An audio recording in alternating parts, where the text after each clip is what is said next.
Hola, buenas tardes. Mi nombre es Diana Marcela Ramírez Valencia. Soy residente de primer año del posgrado de Anestesiología de la Universidad de Caldas y en este momento vamos a revisar el tema anestesia en cirugía plástica, cómo prevenir complicaciones.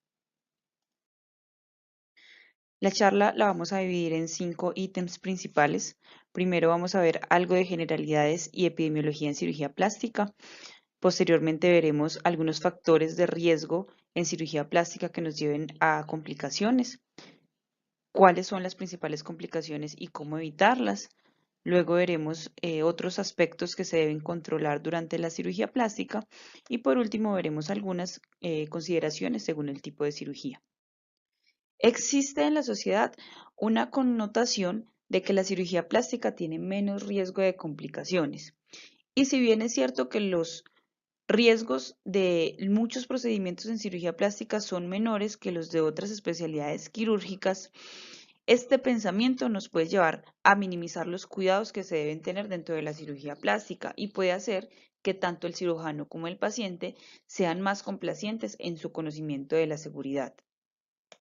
Entonces, cuando uno va a buscar acerca de este tema, lo primero que se encuentra es con titulares como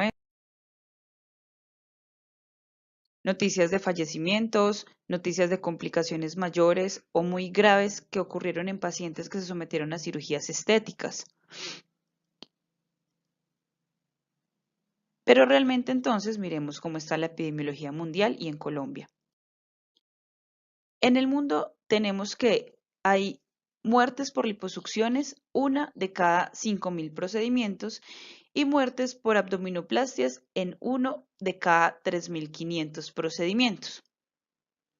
Eso es muy importante porque cuando se compara con las muertes que se generan por cualquier otro tipo de procedimientos quirúrgicos que no son estéticos en pacientes ASA 1, vemos que la diferencia es muy grande y que realmente este tipo de cirugías sí tiene un riesgo importante y que las muertes no son nada despreciables.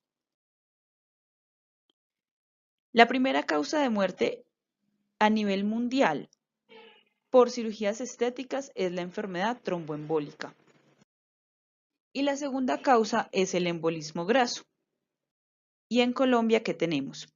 Solamente existe un estudio de epidemiología acerca de este tema publicado en nuestro país. Este estudio se publicó en el 2016 en la ciudad de Cali, donde se analizaron las causas de muertes de los procedimientos estéticos de pacientes que fueron intervenidos entre 1998 y 2015. Fue un estudio que se realizó con las necropsias de las personas fallecidas después de una cirugía estética.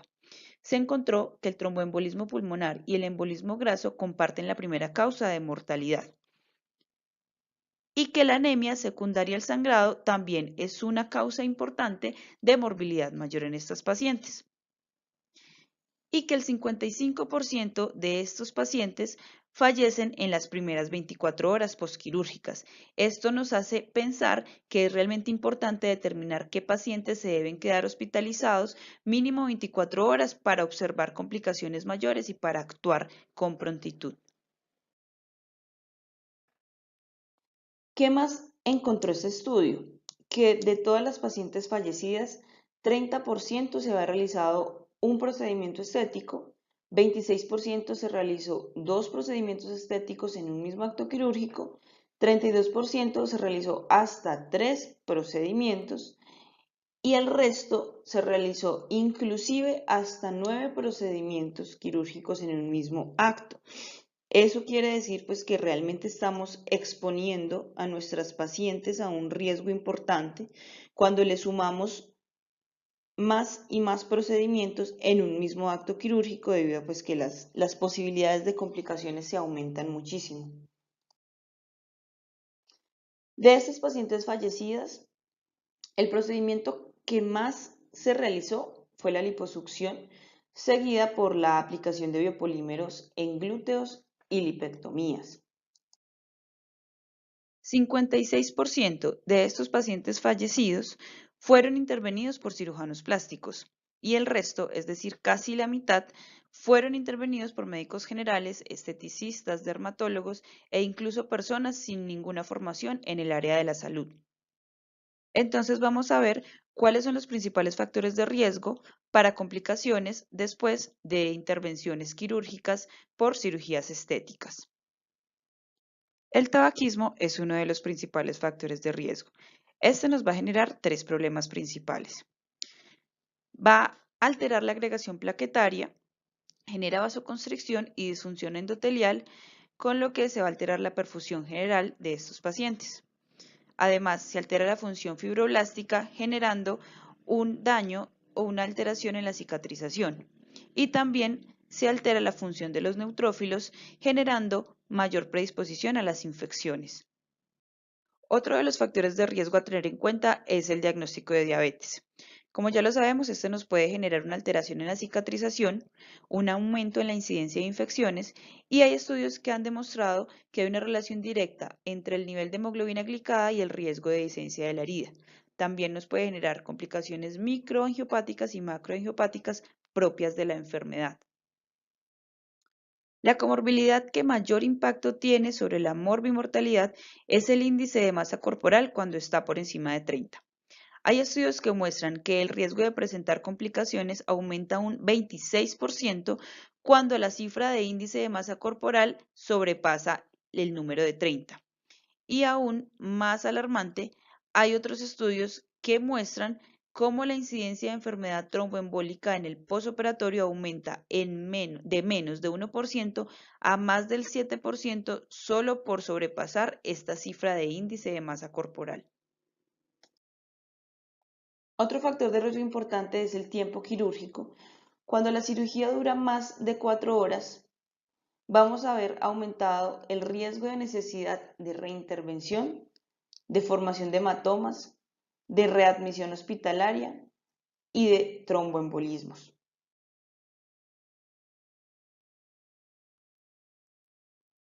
El consumo de medicamentos homeopáticos también nos va a generar un riesgo mayor y hay que tenerlo en cuenta siempre en la evaluación preanestésica, porque encontramos como ejemplo que la condroitina nos genera una alteración en la coagulación debido a que tiene una estructura similar a la heparina, y la glucosamina nos puede generar hipoglicemia porque tiene una estructura similar a la insulina. El ginkgo biloba nos puede inhibir la activación plaquetaria, el ginseng generarnos hipoglicemia, el ajo inhibir también agregación plaquetaria, la valeriana generarnos una sedación excesiva en el posquirúrgico, el aceite de pescado inhibe también agregación plaquetaria y la vitamina E nos puede generar alteración en la adhesión plaquetaria.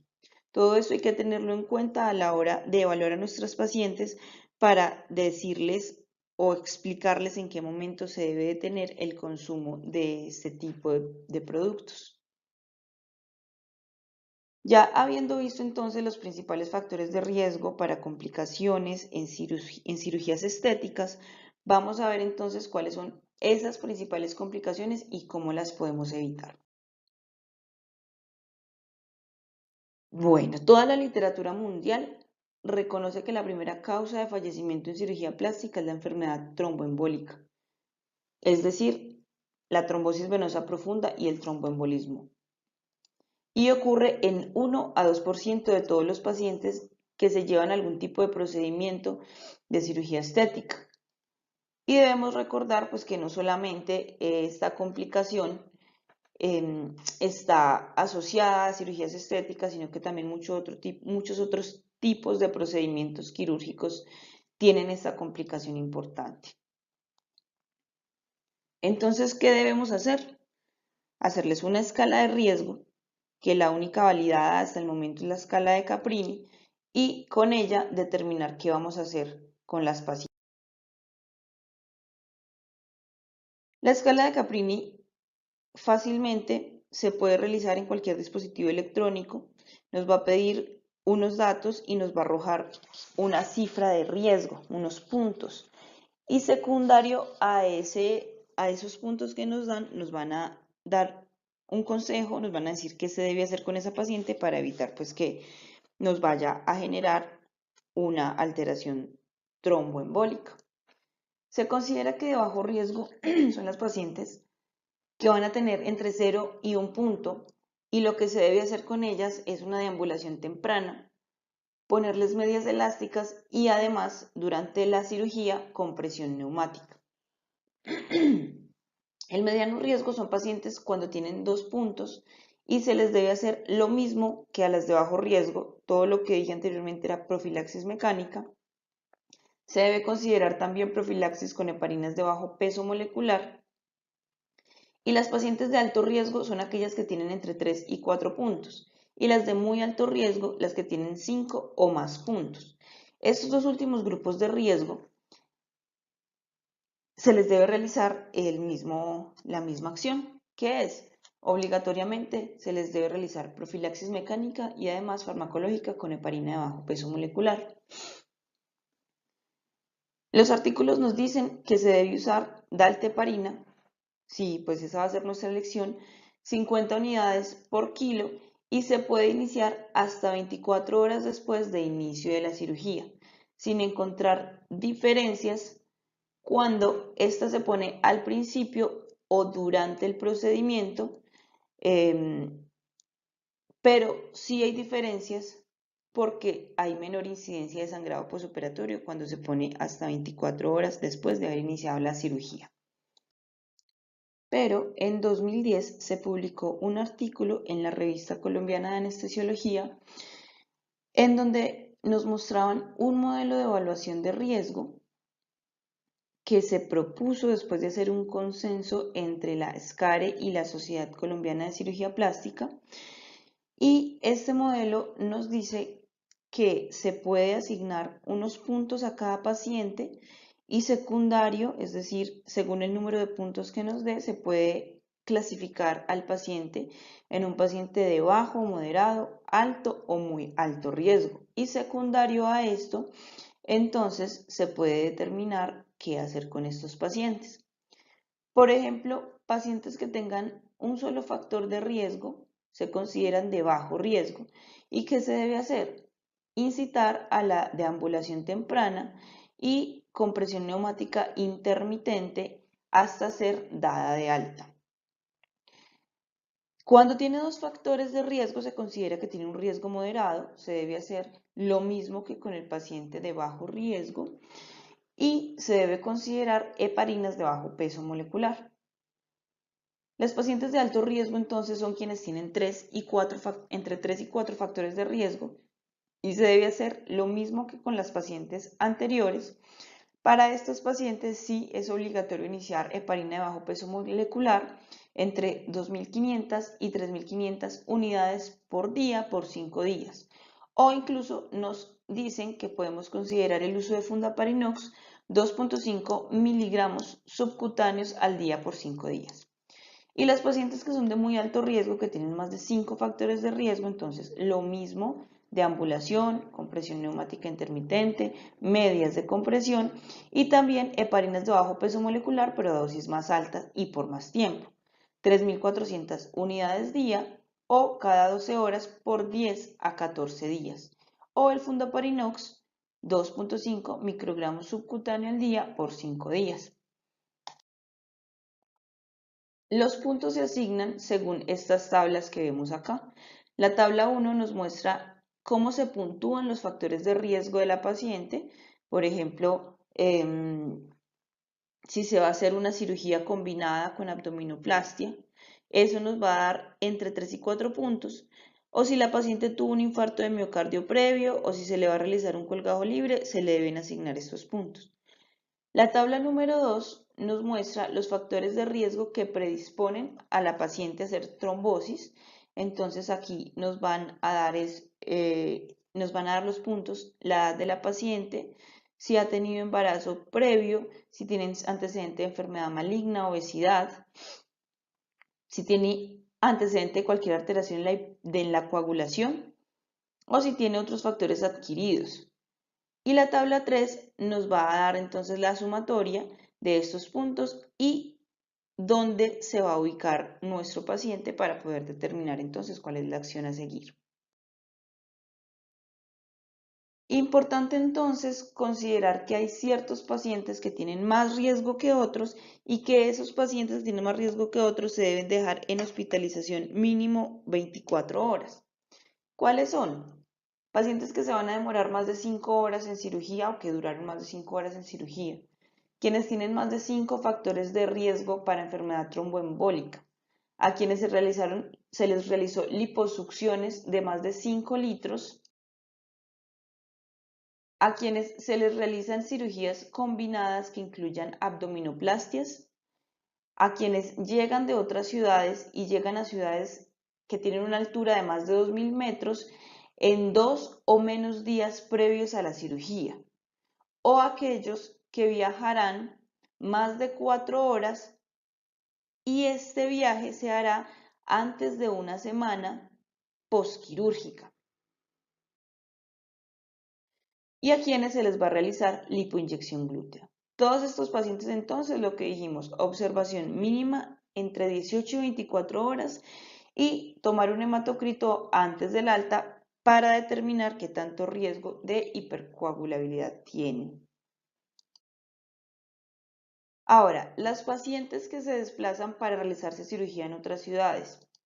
Se ha encontrado entonces quienes tienen bajo riesgo, porque no tienen factores de riesgo para enfermedad tromboembólica, pero van a durar más de 8 horas en un viaje, entonces se les debe recomendar evitar el uso de prendas apretadas, que tengan una adecuada hidratación durante el viaje y que durante este estén realizando ejercicios de contracción muscular frecuentemente. Ahora, los que sí tienen algún factor de riesgo, así el viaje vaya a durar menos de 8 horas, entonces se recomienda el uso de medias de compresión elástica que tengan una presión entre 15 y 30 milímetros de mercurio. O incluso se les debe aplicar dosis única de heparina de bajo peso molecular previo al viaje. Y no se recomienda el uso de aspirina para prevención de complicaciones tromboembólicas. Esto no ha demostrado que tenga un beneficio para los pacientes. Como segunda causa de muerte en procedimientos estéticos a nivel mundial tenemos al embolismo graso.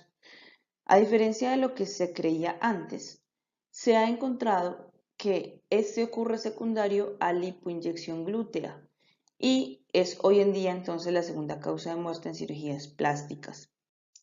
En 2015 se publicó un estudio grande en donde se estudiaron las autopsias de pacientes que habían fallecido después de realizarse lipoinyecciones glúteas en México y en Colombia. Se encontró que la mortalidad inmediata se había dado por embolia macroscópica grasa por daño en los vasos glúteos directo. Entonces, para evitar esta mortal complicación, se debe realizar la lipoinyección en plano muscular superficial y subcutáneo, manteniendo la cánula paralela a la superficie glútea, idealmente con cánulas que sean de 3 milímetros y previa prueba de retorno sin contenido sanguíneo, indicando que durante el procedimiento no hubo infiltración en vaso sanguíneo.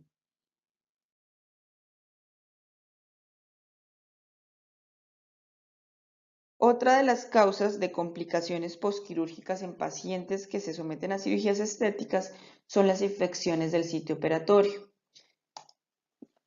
Entonces, es importante saber a quiénes les vamos a dar antibiótico profiláctico, a quienes se les va a realizar cirugía y la herida es limpia contaminada y a quienes se les va a realizar cirugía mamaria con ¿qué antibiótico y a qué dosis?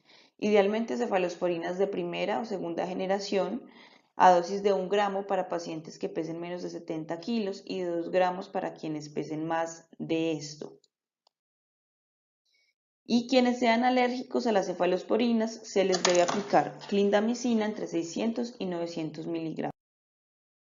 El antibiótico se debe aplicar entre 30 y 60 minutos antes de la incisión y se debe reforzar la dosis cada 3 a 5 horas hasta el cierre de la herida o en caso de que haya una pérdida de más de 1500 mililitros de sangre.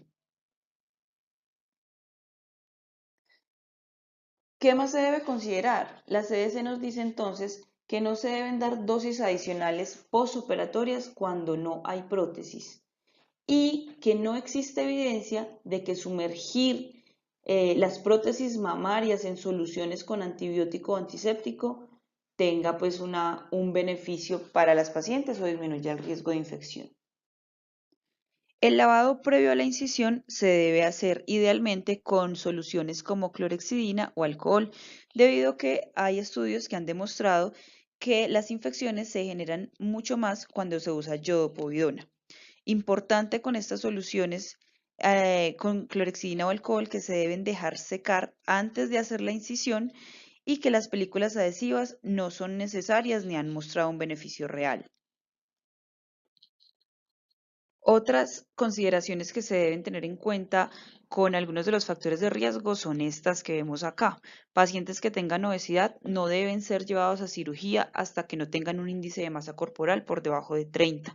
Pacientes consumidores de tabaco debe interrumpir el consumo 4 semanas previas a la cirugía y 4 semanas posteriores a la cirugía. Si este requisito no se cumple, se debe suspender la cirugía hasta que se cumpla.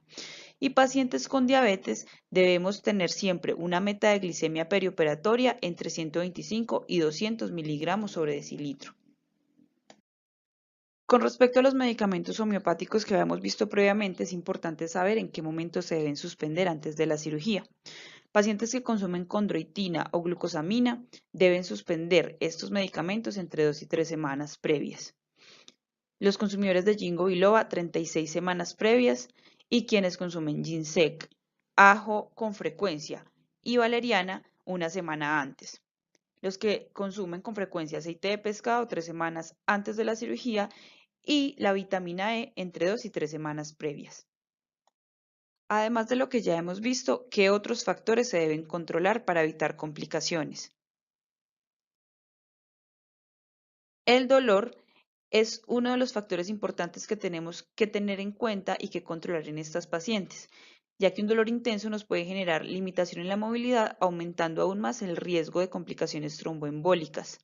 Otra cosa importante es que nos altera la dinámica respiratoria, pudiendo generarnos atelectasias en estas pacientes, y se genera una descarga simpática que puede generar una alteración en el flujo sanguíneo a los tejidos. Por lo tanto, se recomienda, si se puede, infiltraciones con anestésicos locales, si es del caso, catéteres epidurales o bloqueos regionales y también incluso nos recomiendan uso de fajas abdominales. Sin embargo, este último pues un poco discutido, dado que nos aumenta el riesgo de enfermedad tromboembólica. La temperatura corporal también se debe controlar debido a que la hipotermia nos va a generar complicaciones importantes. Después de una hora de cirugía, se ha demostrado que más del 70% de los pacientes están hipotérmicos y que en cirugía plástica se pierde 1 grado centígrado por hora de cirugía. ¿Esto qué nos va a generar? Mayor incidencia de sangrado intraoperatorio, infecciones y enfermedad coronaria. ¿Qué se debe hacer entonces? Hacer un precalentamiento entre 30 minutos y 1 hora antes de la cirugía. ¿Cómo se hace? Con una manta de aire caliente a presión, porque nos va a aumentar la temperatura externa, más no la central, pero no importa porque se nos disminuye el delta que hay entre la temperatura periférica y la central, generando que en la primera hora de cirugía no se pierda tanta temperatura. Además, debemos precalentar los líquidos de infiltración cuando se trata de cirugías como liposucciones y esos líquidos se deben calentar a 37 grados centígrados y mantener el aire del quirófano a más de 21 grados centígrados. Vamos a ver algunas consideraciones según el tipo de cirugía. El tipo de cirugía. Cuando hablamos de cirugías faciales, entonces pues las más frecuentes son la rinoplastia y la ritidoplastia. En ambas, las complicaciones más frecuentes son la formación de hematomas y la infección, pero lo más importante aquí no tanto son esas complicaciones, sino que cuando estas cirugías se realizan asociadas a cualquier otro procedimiento estético, el riesgo de que estas complicaciones ocurran se aumenta muchísimo. Y para ritidoplastia se puede aumentar el riesgo 1.4 veces más. Cuando hablamos de liposucción, entonces, ¿qué encontramos? Que las complicaciones se pueden dar hasta en un 10%, y esas complicaciones son muchas, no solamente las que habíamos nombrado previamente. Tenemos que pueden haber infecciones, necrosis de piel, eventos tromboembólicos, sangrado mayor, perforación de víscera hueca y edema pulmonar. Entonces, ¿a quiénes no debemos pasar a una cirugía de liposucción? A pacientes obesas que tengan diabetes o hipertensión arterial no controladas, enfermedad coronaria y que debemos considerar. Cuando se realizan las liposucciones, se inyectan a nivel subcutáneo soluciones de infiltración. El objetivo de estas soluciones de infiltración es generar una mayor facilidad para extraer la grasa y para, además, aprovecharlas y generar una anestesia y una analgesia que sean óptimas en estas pacientes. Generalmente, las soluciones de infiltración tienen unas técnicas. Las más usadas actualmente son la técnica tumescente o técnica de Klein y la técnica superhúmeda. La técnica tumescente o de Klein se trata de infiltrar 3 a 4 centímetros cúbicos por cada centímetro cúbico de volumen extraído. Con esta, la ventaja es que las pérdidas sanguíneas son muy pequeñas, menores al 1%. Y la técnica superhúmeda, vamos a hacer un intercambio de 1 a 2 cc de líquido a inyectar por cada cc a succionar. Y esta va a generar una pérdida sanguínea de aproximadamente 5%. Entonces, como la más usada ahorita es la solución tumescente o de Klein, entonces debemos conocerla. Esta contiene 1 litro de solución salina al 0.9% con 12.5 mililitros de bicarbonato, 1 mililitro de epinefrina y 50 mililitros de lidocaína al 1%. Importante entonces a tener en cuenta las dosis máximas que podemos usar de lidocaína y de epinefrina. Dosis máxima de lidocaína va a ser 35 miligramos por kilo y de epinefrina de 0.15 miligramos por kilo.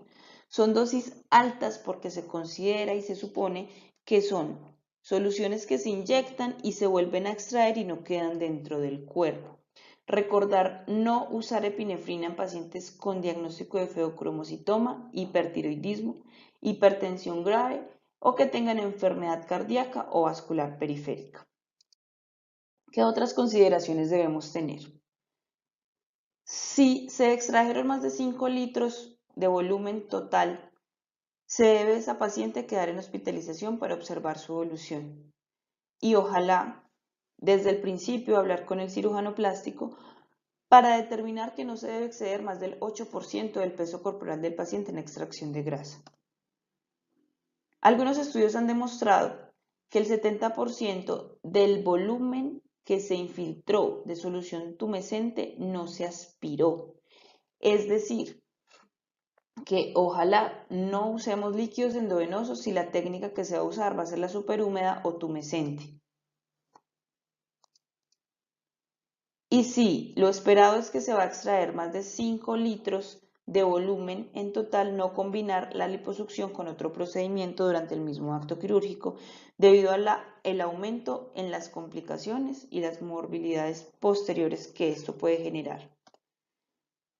La profilaxis antitrombótica, como lo dijimos previamente, se debe hacer siempre y el control de la temperatura también.